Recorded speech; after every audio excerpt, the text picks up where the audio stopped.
Thank you, Troy. We often start meetings with an invocation. We have no pastors here today, so we will just start with a moment of silence.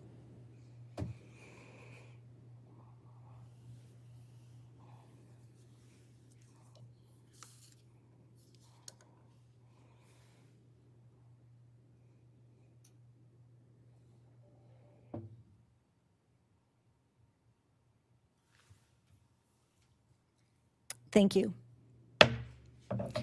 Good afternoon, everyone, and welcome to the Douglas County Board of County Commissioners business meeting. Today is Tuesday, October 19th. It is 1:31 in the afternoon.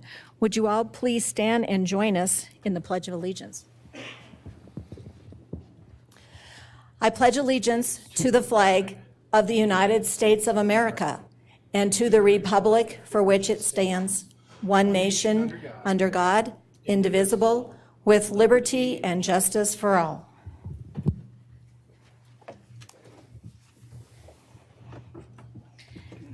Thank you, everyone. Mr. Ingalls, do we have certification for the items on today's agenda? We do, Madam Chair. My office has reviewed all items on today's agenda, and they all meet legal approval. Thank you. Do any commissioners have disclosures for any items on today's agenda? I have none. No, ma'am. And I have none either. The first item today is an employee recognition. Cheryl Matthews is going to honor our very own Johnny Mulligan for 25 years of service. Would you both like to come forward, please?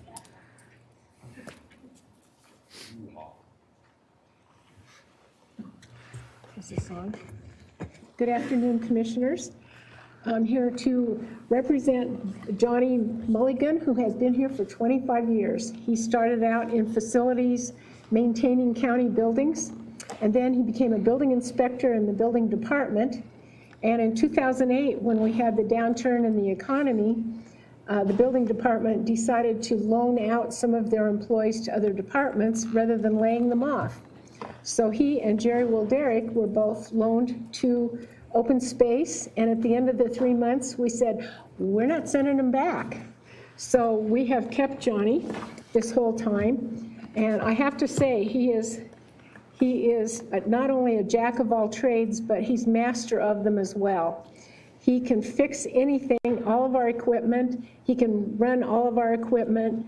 He does carpentry. He does he built the whole thing out at Prairie Canyon. And when he gets the forge going, he makes square nails and hinges and everything for historic restoration. He took classes and learned a lot about historic restoration. So he's an amazing guy, and we're extremely lucky to have him on our staff.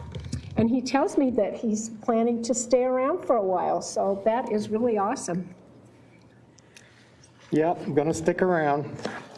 My wife is quite a bit younger than me, and she's still at Motor B, so I said, well, why go anywhere? It's too great. It's a great job. And working here has been the highlight of my career here at the county. This is just, you can't explain it. It's a very special place with very special people. And it's been fantastic. That's all I can say. Thank you, Johnny. Thank you, guys. Comments from commissioners? Stay up here. Yeah, Johnny, don't go too far. Well, you're an exceptional individual by Cheryl's remarks, and Cheryl is also really exceptional, so we are just blessed and fortunate to have you both. And that kind of institutional knowledge and memory for 25 years is beyond significant. We all benefit from standing on the shoulders of giants, and you are one of those. So it is a remarkable honor for us to be able to honor you today. So thank you. Thank you. Abe stole my comment about standing on the shoulders of giants, so darn it. Reading each other's minds. Exactly. No, I mean, Johnny, thanks so much for everything you do. Thanks for the welcome you've given me coming up here to the Board of County Commissioners when we were at a Sandstone Ranch and doing stuff out there. I find it remarkable, and I'm so happy to hear about from Cheryl about your dedication, about the enthusiasm you bring to the job, and it was apparent the times that we've met and been out together. So I appreciate it, and keep it up. We're counting on you, and thank goodness you're not going anywhere for a while. So Johnny, I remember in 2016 when the county had its open space day at Prairie Canyon Ranch. And my family and I wandered into the forge room or whatever you call that. And you had the forge going and you were making something, I don't know what it was, but you and my son stood there and talked together for a long time. And, I think you also have done a lot of woodworking things for the county. Have you maybe done a sign that says Club Doug? We did. It's in Scott's office, I think, last time I saw it. Yeah, it needs to be at Club Doug, but you're very talented, but you're also just a really nice man. I know that we spent a lot of time talking at the event at Sandstone this summer. You worked really hard to get that ready for the citizens, and it's that hard work that you do that really makes you such an exceptional employee like everybody else here. So who else is here today to support Johnny? Why don't you go ahead and stand up? And let's all give Johnny a round of applause.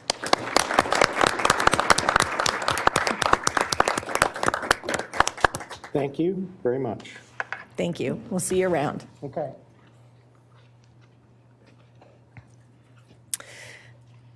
I'd like to open this up for citizen comment. Are there any citizens here who would like to come forward and address the board on anything, including anything on today's consent agenda?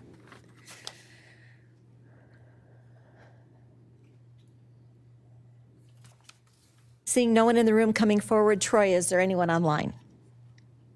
Thank you, Commissioner. I have no online comments. Thank you. I will close citizen comment.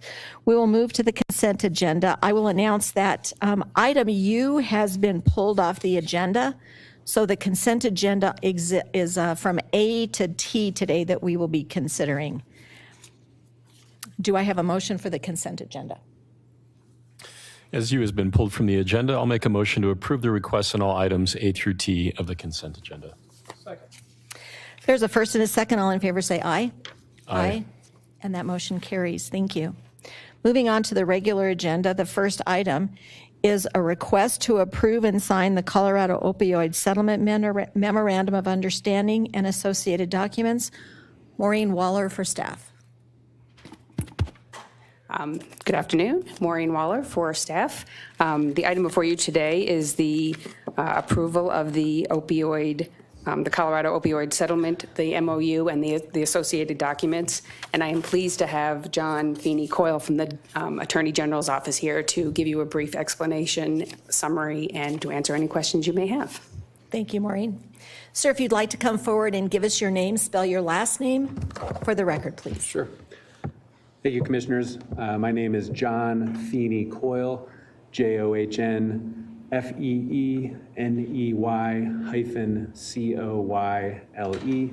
I'm a Senior Assistant Attorney General in the Colorado Department of Law, the AG's opioid unit. And I'm here to give you all a brief summary of the opioid settlements and the MOU, which I believe at least some of us have spoken about before, and then also to take your questions. If I can, I did bring a, here we go. I brought a PowerPoint that I think at least some of you may have seen before, but I thought it might be helpful to facilitate our conversation and maybe help you work through some of your questions. First, I know probably all of you have met Attorney General Weiser, as well as Heidi Williams, our Director of Opioid Response. Heidi has apologized she can't be here today. She's, I believe, meeting with another county commission somewhere up north. I'm going to skip through some of these public health facts about the impact of the opioid crisis in Colorado and get right to the specifics of the deal that's before you all. About 2 months ago or so, the state of Colorado and a number of our sister states joined a settlement with Johnson & Johnson, an opioid manufacturer, as well as 3 of the largest drug distributors in this country, AmerisourceBergen, Cardinal Health, and McKesson. Those settlements together are for a proposed $26 billion nationally. The structure of the settlements is somewhat complicated and has been the source of much negotiation over the past, 2 to 3 years, including members of our staff in the AG's office. The structure of the settlement is such that the state of Colorado and other states stand to get significantly more money from these defendants if local governments like Douglas County participate in the settlements. In Colorado, we stand to get roughly 50% more than we would otherwise get if we can get cities and counties from around the state to participate. Towards those ends, we've been working with a coalition of cities and counties from around the state to craft an MOU that outlines how these settlement funds would be distributed if we get sufficient participation by local governments from around the state. My intent today was to focus on the MOU. However, I'm happy to answer questions about the settlements with the defendants.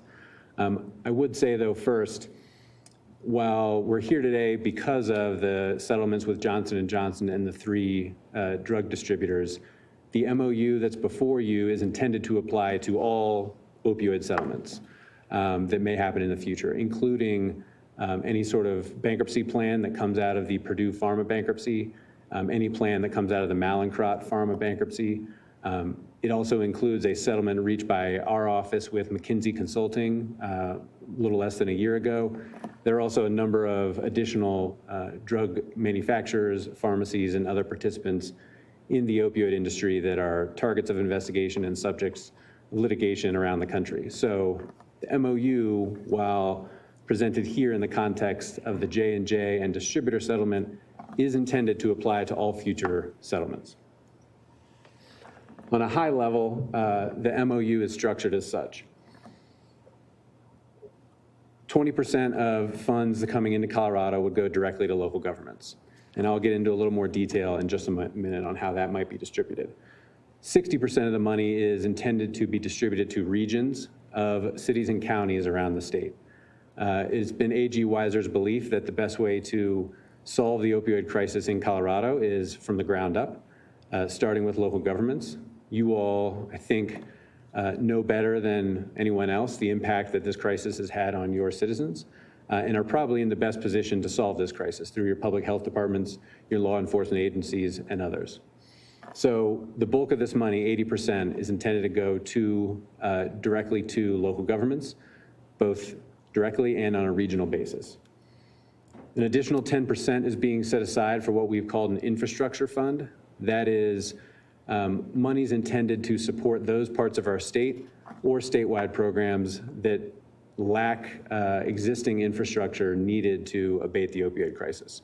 So there are many communities throughout Colorado, potentially including here in Douglas County, that lack any infrastructure, treatment infrastructure, law enforcement infrastructure, first responder infrastructure to help people who have overdosed or are suffering from addiction or suffering from related behavioral health issues or the like. That infrastructure fund is intended to provide a little bit of extra infrastructure seed money to stand up some of these programs so that communities can effectively utilize the money from the 60% pot and the 20% pot. And then lastly, 10% of the money is going to be going to the state, managed by the Department of Law and distributed for statewide abatement programs. One other feature that is important to recognize here is that if Douglas County elects to join these settlements and elects to take some of this settlement money, all of the money must be used for abatement programs. I think I know I've heard and I share some frustrations that have been expressed over the years from how monies from the tobacco settlements in the 90s were used. The vast majority of that money, as I understand it at least, did not go to smoking cessation programs or other related strategies. We're trying to do it differently here. And in fact, the defendants in these settlements require that the money be spent differently. So all of the money that any of the parties receive, whether it be the state, a county, or a municipality, must be spent on abating the opioid epidemic. Within the MOU, there is an attachment. I can get the specific if necessary. There is an attachment of I'll call it a recommended menu of abatement strategies or programs. These strategies have been developed by state AG offices in consultation with experts from around the country. this menu of options is being distributed around the country. It is not meant to be exclusive or all-inclusive. It's just to give folks an idea of the types of programs this money can be used for that would be approved under the settlements and under our MOU. At the end of the day, to the extent Douglas County elects to accept this money, it's up to you and your municipalities within your county to really figure out exactly how you want to use this money. The only requirement is that it must be used to abate the opioid epidemic. And that menu is intended to give you some guidance on that. I'm going to talk a little bit first about the 20% bucket, which is money going directly to cities and counties. Unlike the 60% bucket, which is going to regions, and we'll talk about that in a second, the 20% bucket will go directly to the Douglas County government. That money must be spent on abatement purposes. To be quite frank, while a $26 billion number looks quite large when it's spread out over the country and spread out within Colorado amongst all of our cities and counties, it's not enough. And so those who elect to receive this money and join these settlements are going to have to be very thoughtful and considerate of how they want to use these funds to abate the crisis. There will be undoubtedly some cities and counties throughout the state who look at the amount of money they will receive from this direct bucket and realize it's just not enough to do much with effectively.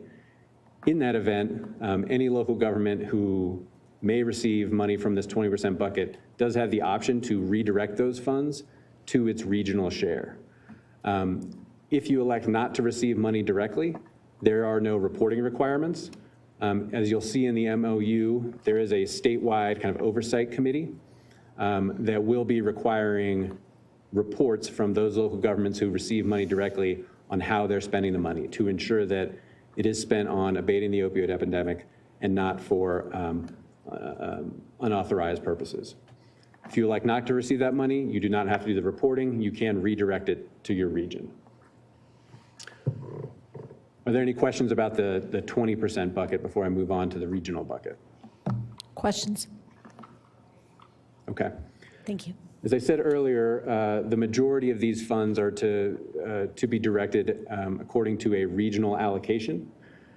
Here in Douglas County, as I'm sure some of you know, you are your own region, as opposed to other parts of the state which may have multiple counties. That being said, you have a number of municipalities within the county who are also part of your region. The intent of the MOU is to facilitate collaboration amongst local governments on how to use these funds. So the 60%, or I should say the Douglas County region's share of that 60% will require you to work with the municipalities within your region or within Douglas County and create your own sort of committee, a regional committee, to decide how this money is going to be spent in the Douglas County region. In the MOU, there's an exhibit, and this slide is just sort of a summary of some recommended structures for those committees, both for regions that are multiple county regions, as well as those like Douglas County that are single county regions. The committees, one of the primary requirements for the committee is that members, voting members, must be city or county employees, so as to prevent any sort of conflicts of interest. That does not preclude any of these committees from soliciting or impaneling advisory panels, advisory committees, allowing non-voting members to serve on these committees from maybe various nonprofits in your area, hospitals, law enforcement entities, things like that. But it is up to each region to work with the counties and municipalities in that region to form their committee. In the MOU, there is a timeline for forming that committee. In the event a regional committee is not formed, the statewide oversight committee will appoint members so that at all times there is some operating governance body to distribute this money. But the intent is that the regions, the cities and counties within the regions, take it on themselves to form their committees and decide how this money is to be spent. Those regional governance bodies will be required to report back to the statewide oversight committee on how these funds are spent so that we can, again, ensure that they're spent appropriately and on abatement strategies. The MOU also is intended to facilitate collaboration amongst regions. So while Douglas County may be its own region, I think everybody, certainly Attorney General Weiser, would hope that you would collaborate with your neighboring regions in El Paso County or Arapahoe County, or maybe in other parts of the state. But again, it's really intended for the regional body to decide how it wants to spend that money in its community.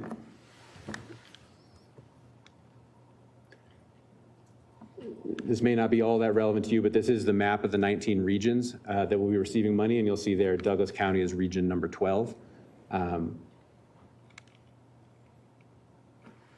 Anyway, I'll stop there for any questions. Questions? So, Mr. Coyle, I just want to thank you for being with us in Douglas County. It's certainly been a pleasure and an honor to work with Attorney General Weiser and yourself, as well as the many other attorney colleagues and members of the different county jurisdictions and the municipalities throughout the opioid settlement. And then certainly getting to see him sign that in person was a momentous occasion. I will say, after 18 months, 19 months of addressing COVID and interacting with the state, it was really kind of a bright spot to work on the settlement committee, because Attorney General Weiser was forthcoming, provided a lot of concessions, I think, that were important, and the earliest of which was related to this regional governance model. So I know in Douglas we are very thankful to be our own region. I think we recognize that Douglas County is not significantly impacted by the opioid crisis, maybe in comparison to other jurisdictions like Adams and certainly a number of jurisdictions in southern Colorado. But I have had the opportunity to connect with a variety of potential service providers. We know the efficacy of MAT and other services that can really provide some solutions for folks dealing with the opioid addiction. Maybe for the benefit of my colleagues that were not part of this settlement committee, could you provide a little bit of background in terms of the attorney's fees portion of the MOU? And I know that was probably the most dynamic of our conversations throughout the settlement, but maybe you could provide some additional insight there. Certainly.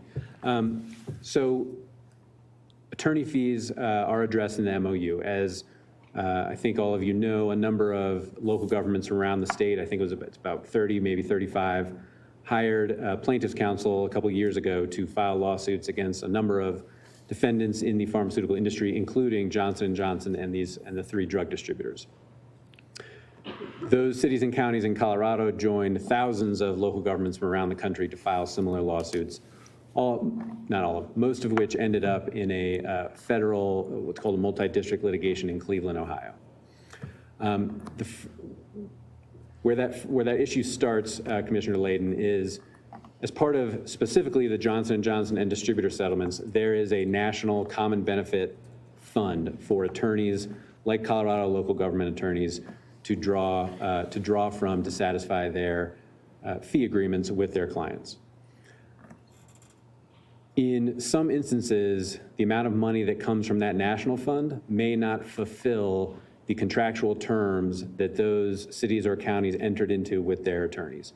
So there is a risk that those attorneys, after they receive money from the national fund, have not gotten their full share as owed under those contracts. And so what needed to be done was, in Colorado, we have what we're calling a fee backstop, whereby for those local governments who hired outside counsel, who filed these lawsuits, if there is a deficiency between what they receive from the national fund and what they're owed, then a small pot of money is available for them to draw from to satisfy the terms of their agreement. That amount of money has been, from our perspective, very limited. I think it amounts to less than 5% of the total that can be spent on this attorney fee backstop. And our MOU requires all outside counsel to first seek money from the National Common Benefit Fund. Our hope, we don't know this, but our hope is that that national fund will satisfy most, maybe all, of the contracts that are out there. I can't, standing here today, I can't say whether that's for certain, but that is certainly our hope, which is why that backstop is fairly limited. That backstop, though, is spread across all of the local governments in Colorado. So the backstop comes from the 20% direct local government bucket and the 60% regional share. Does that answer your question? Mr. Cole, it does, and I hope it does for my colleagues. I just wanted to identify the important point of collaboration among the different jurisdictions.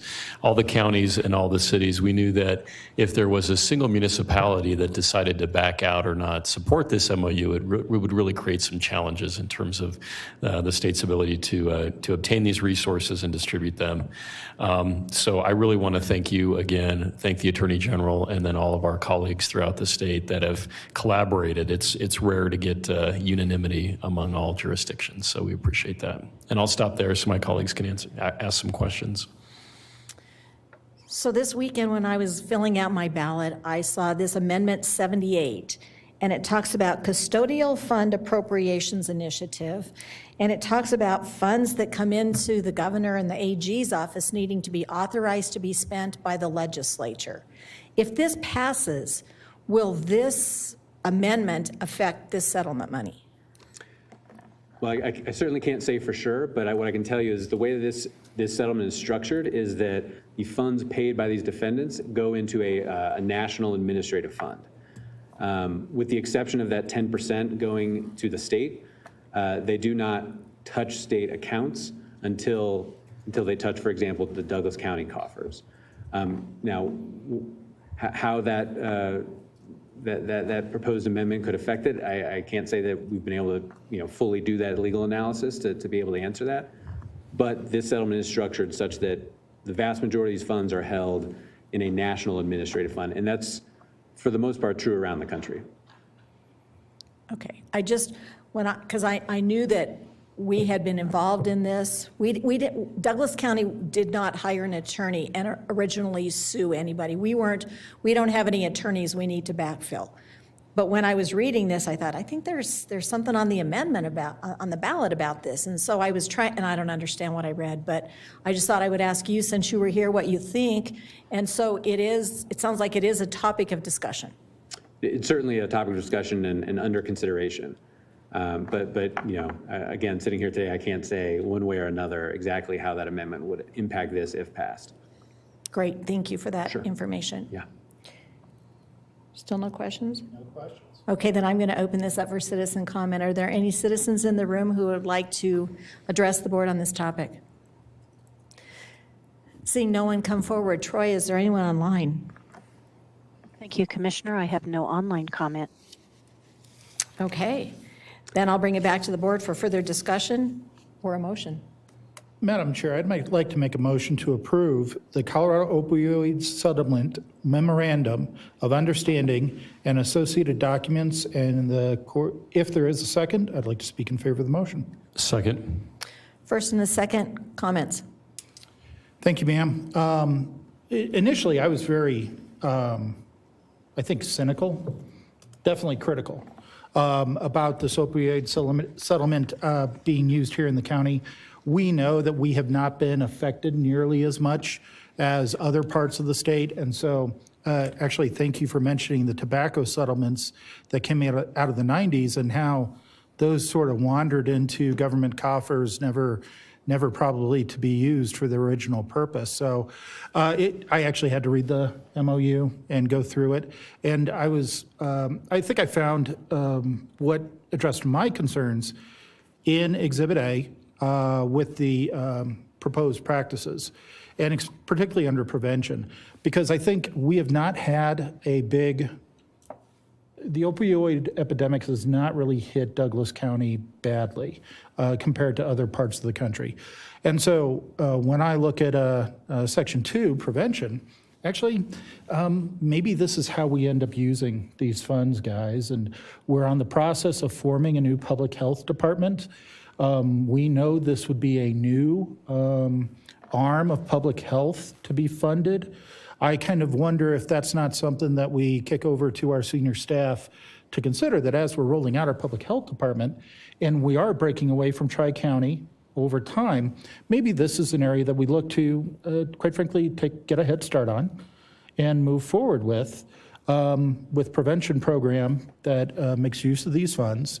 And obviously, our share will not a public health department make, but at least it could be a good start for us having an independent department. So obviously, I speak in favor of the motion and offer up a course of action for our further consideration at a later date. Well, I think that's really helpful input, and certainly appreciate my colleagues' work on both the Board of County Commissioners and the Board of Health. I will say that the structure of the MOU, which Mr. Coyle could probably fill in the blanks on, contemplates a pretty robust committee within the regions, composed of both experts and then local officials. So that can take a variety of different forms, but obviously that would be part of our agreement today. Yes, that's right. And it's intended to require collaboration amongst the municipalities within Douglas County. So if you approve this, I would certainly suggest you all or you tasking somebody with starting to, if you haven't already, starting to open those lines of communication with Parker and Castle Rock and others to start that. Thank you. I'll just add that I served as the county coroner in this county from 2011 to 2015. And when I would meet with my other coroners, the other coroners around the state, I was very grateful that Douglas County was not experiencing the opioid problem that many of the others were, and they were very significant. So thank you for bringing that up, Commissioner Teal. Yes, ma'am. And with that, we have a first and a second. All in favor, say aye. Aye. Aye, and that motion carries. Thank you for your being here today, sir. Great, thank you all. And give our regards to Director Williams, please. Oh, I absolutely will. And I should have said earlier, Attorney General Weiser is so grateful for all of your involvement in this. It really has been, as Commissioner Layden said, it has been a statewide effort that I can tell you is not being perfectly replicated across the country. So we are so grateful that Colorado so far has been able to sort of stand out and be a beacon for kind of collaboration on this important issue. If you all have any other further questions, Mr. Ingalls or anybody, feel free to reach out. I'm happy to discuss. Thank you.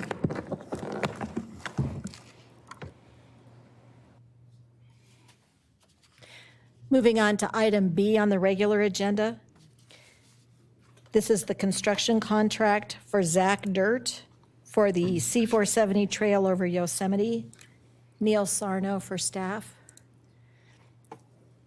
And the trustee Adele is helping, not Vince, right, Adele? Very helpful. All right, very good. All right, very good. Good afternoon, Commissioners. Neil Sarno, CIP staff. And I'll be presenting the agenda item today for approval of a construction contract with Zac Dirt for the C470 Trail over Yosemite project, Douglas County project number CI 2015-015. We'll begin with the purpose of the project. Constructing the C470 Trail over Yosemite Street and the westbound C470 on-ramp will improve safety, mobility, traffic operations, and will reduce congestion and traffic delays on Yosemite Street and at this busy interchange that are related to the C470 Trail users currently having to interface with multiple vehicular turning movements. This right here, we have a rendering of the proposed project here too. This is looking northwest. You'll be able to see the compatibility with the C470 Express Lanes project and also a potential for a future redevelopment there, what would be in the upper right-hand part of your screen there. But you can see right there, I think this is a great addition pretty much aesthetically and functionally to the intersection there and the interchange. But that's essentially right there, a pretty good bird's eye view and rendering of what the finished product should look like. The project was advertised to contractors via Rocky Mountain BidNet and in the local paper. The county received 3 bids, which were open and read on September 8th, 2021. And the bid results were as follows. We had Zac Dirt coming in at a little over $5.5 million, Jalisco at close to 6.8, and American Civil Constructors at a little over 7 million. The county's engineer's estimate was a little over 5.5 million as well, too. I think it was ultimately a difference, a delta of $11,000 from the low bid to the engineer's estimate. So with that. And therefore, Douglas County engineering staff determined Zac Dirt to be the lowest and most responsive bidder that will best serve the interests of the county in our due diligence investigation. Since federal funds are going to be used for constructing this project, CDOT reviewed and concurs with the county's recommendation to award Zac Dirt a construction contract for this project. And this next slide encapsulates the funding here. Partial funding for constructing this project was obtained through the DRCOG Transportation Improvement Program, TIP, project selection process. The construction costs, again, at a little over 5.5 million, and our financial partners are as follows. Park Meadows Metro District contributed $100,000. DRCOG via an executed IGA with CDOT was $2 million. And the county's portion is a little over 3.4 million for this project. This is, again, another view for the proposed project here, too. This is looking southwest with the trail bridges and the retaining walls. So right there, so the structure that will be crossing Yosemite Street is 168 feet and 4 inches, to be exact, in length there, and crossing what would be the westbound ramp was a structure that'll be 120 feet in length. And as you can see as well, too, we have some retaining walls there as well, stone veneer. So again, I think the functionality and aesthetics of this project will be very pleasing. This is the plan view of the proposed C470 Trail alignment, and this exhibit shows the limits of impacts to the existing parking lot. So what you'll see there is in the blue, these are temporary disturbances, a temp easement that the county acquired. And we have in the yellow here what would be our permanent disturbance. So we try to, in our design, of course, minimize impacts to the local businesses, and this is what we came up with, and it's pretty much worked out. So, but just it shows from a plan view what the proposed project will entail, the alignment and so forth. Wanted to put that up there as well. So with that, we have staff recommendation, and that is award of a construction contract to Zac Dirt for amount not to exceed $5.5 million, $5,542,635.20 to be exact, for the C470 Trail over Yosemite Street project. And at this time, I'll open it up to any questions commissioners might have. Thank you. Thank you, Mr. Sarno. Questions for staff? Thank you for the presentation. This is in my district. I drive this, as does my family, quite frequently, and no doubt this is an important thoroughfare for walkers, bikers, joggers, all sorts of recreational enthusiasts, and I think this will provide a significant amelioration to safety concerns in and around this corridor. So thank you for presenting this. Thank you, Commissioner Layden. Yes. I know quite a bit about this one. Again, this was an issue for DRCOG that actually kind of predates my coming onto the board. So thanks for telling me everything I already knew, Neil, and Sure. and of course, not just my colleagues, but obviously the public at large, because I know this was a whole lot of work with a pretty big team to get behind it. So thanks a lot, man. Thank you, Commissioner Teal. Yes. And to add one last note here for this as well, too, we are, of course, considerate in understanding the business aspect here with Park Meadows and so forth.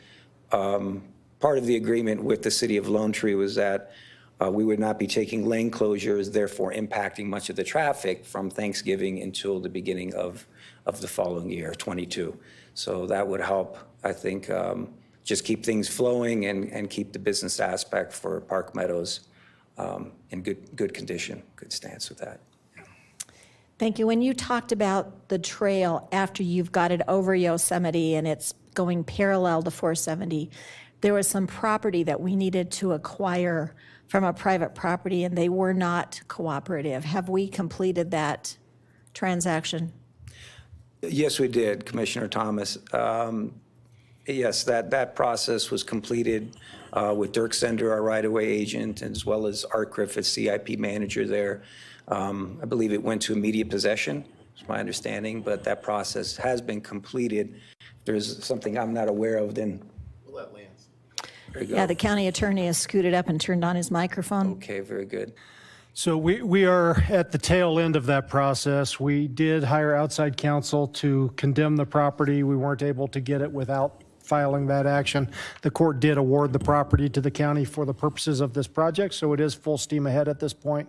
But there is still a valuation hearing to come, so the amount of money that the county will have to pay for that property has not yet been finalized.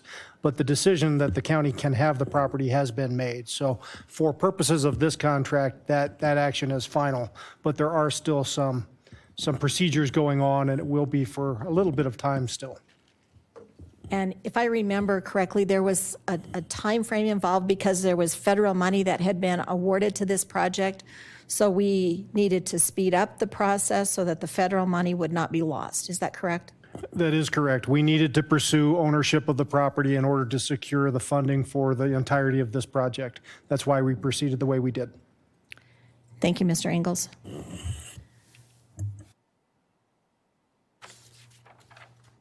With that, I'll open public comment.